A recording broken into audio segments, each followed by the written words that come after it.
Masa dari pajak langsung? Enggak. Nah, jadi semuanya rusak itu butuh yang namanya uang, ya kan?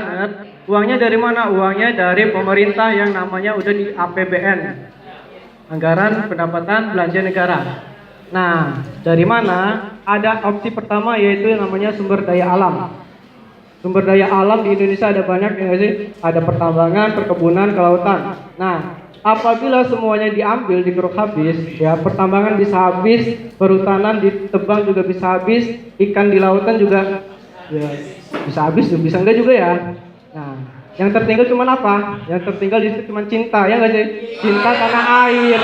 Waduh. Nah, tapi nih ya, tapi apa iya dengan cinta semua bisa kita sembuhkan? Kita benar-benar nggak bisa kan? Butuh yang namanya usaha, ya nggak sih? Nah, butuh namanya duit. Oke, yang kedua adalah opsi kita adalah dengan utang luar negeri. Nah, utang luar negeri ini di semester 1 2018 itu sudah mencapai kurang lebih di atas 4.000 triliun rupiah. 4.000 triliun, 4.000 nolnya banyak ya? Ya, banyak. Ya banyak lah, 4 triliun, 2.000 triliun.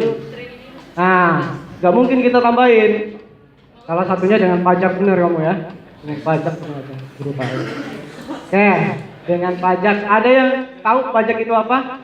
Kakak masih punya coklat lagi nih. Iya, ada. Kenalin dulu namanya siapa?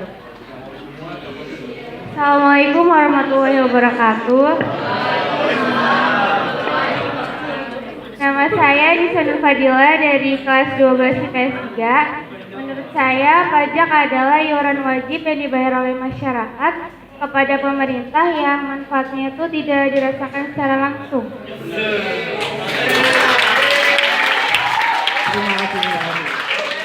Terima kasih. Udah benar ya? Coklatnya lupa. Ya Allah.